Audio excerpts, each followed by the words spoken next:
Thanks, Ciara. I mean, the housing crisis is just so bad. It's getting worse and worse and worse. You can see it in the figures, over 4,000 children, almost 14,000 people in total. I'll give you one illustration of how I know that it's getting worse, is the increasing number of people who are coming to see me, who are in emergency homeless accommodation, and whose ask isn't even to get a home. Their ask is to get into better homeless accommodation. There's a family I'm dealing with, 6 children, 2 parents, who are living in a one hotel room for 11 months now. 11 months. A devastating impact on all of their lives. They have no cooking facilities. The father has diabetes. The bad diet is having a seriously bad impact on him. The 11-year-old son has asthma and now has very, very bad mental health issues. He's crying every day. He's really, really depressed. He's cramped in the same room as 7 other people. He has a 6-year-old sister who is also crying every day, who isn't able to get sleep. The mother told me how depressed she is. These people at this stage are just asking to get into a homeless hub, whereby they at least have access to cooking facilities. It is horrific what this government has done, the conditions they've put people in, by refusing to use the vacant properties that we have to invest in public housing and so on. Deputy Tobin, thanks. Well, thanks very much. I'll start there in reverse order. So thanks, Deputy Ward. I think that's a constructive suggestion. I'll check when the review is due to be completed and see if we can make progress in relation to that old idea of a social housing passport. I'm aware in parts of my own constituency as well, county boundaries sometimes don't reflect the way people live their lives, where they work, where they go to school, and the likes as well. Deputy Murnane O'Connor, who raised the issue of the need for an upgrade of Bagnallstown wastewater treatment plant. I'll get her an update in relation to that, and I take the point she makes about the importance of having the infrastructure in place in relation to housing. Deputy McAuliffe, I do think it's important to acknowledge the 100,000 homes that have been delivered in the lifetime of government, because while we have more to do, and we all know we have more to do, these are real homes that people are living in, that families are living in. They're people who didn't have a home previously, now in a home, and I think that's worth acknowledging.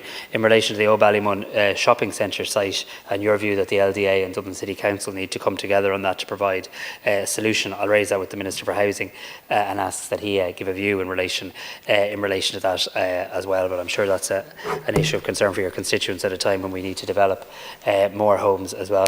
Deputy Barry, in relation to rent pressure zones, so you're factually correct in terms of their the fact that they are due to lapse later on this year. I believe they're working. I believe they're working well. The government hasn't formally made a decision on it, so I don't wish to preempt that. But I see their merit, and I'd like to see a decision made early to provide absolute clarity for people. But it is a matter that requires a government decision. But I think the rent pressure zones have played an important role, and I think the need for them continues. That's my view. Deputy O'Murku, just under the retirement age for firefighters, and that timeline I've heard from a few of my own constituency in relation to that too. I know there's a lot of people getting near the retirement line now who are willing to stay on. I know Minister O'Brien is supportive of this and worked hard to achieve it at Cabinet. I'll talk to him and Minister Donoghue and see when clarity.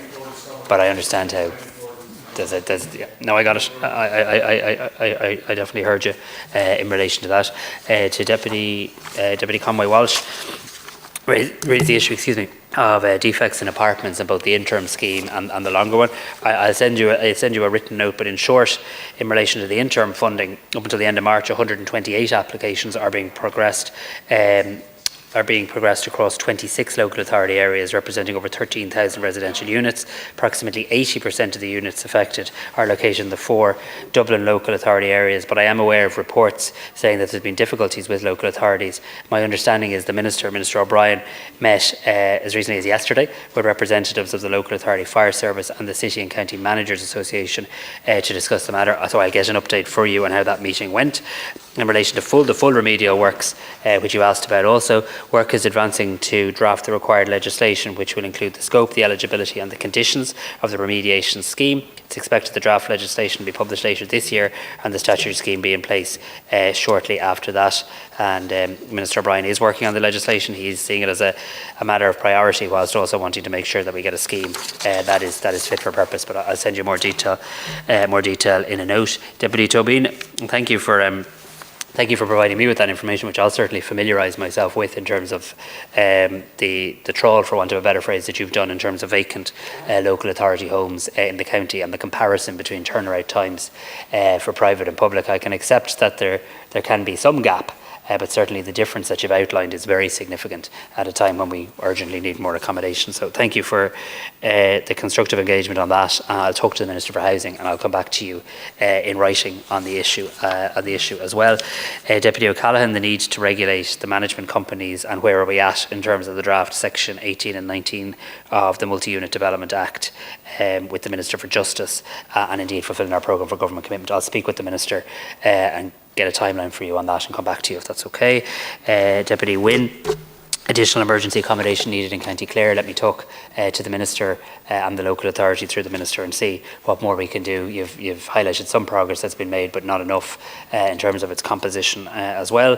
Deputy O'Sullivan, I'm not personally aware of that situation in relation to IPAs, and I'm very aware that government policy is to move away from reliance on the private market. Now, we have to be honest and upfront about the time that will take, but I'm not aware of that, but I'll make myself very aware of it. I'll talk to Minister O'Gorman and I'll come back to you in writing on the issue as well.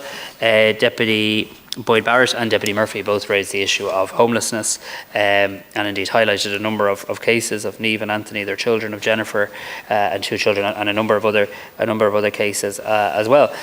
And look, while I think you said you can stand up here and ream out facts and statistics and whatever else, and not just to do that, I mean, I would point out though that behind those facts and statistics is progress being made in relation to social housing. Last year we saw over 22,000 social homes. Last year we saw over 22,000 social homes at various stages of construction, and we saw 12,000 social homes being delivered through various means through both our local authorities and our approved housing bodies. That was the largest level of delivery in many decades. I think you have to go back to the 70s. We've also provided a land acquisition fund with €125 million in funding to the Housing Agency as an initial level of funding, because we do want to provide solutions for Niamh, Anthony, Jennifer, and crucially for children. We did see in the monthly figures a very small drop in the number of children in emergency accommodation, a very small drop in the number of families in emergency accommodation, but it's nowhere near where it needs to be, and that's why we will continue to look at all forms of different housing options, including an acceleration in relation to social housing.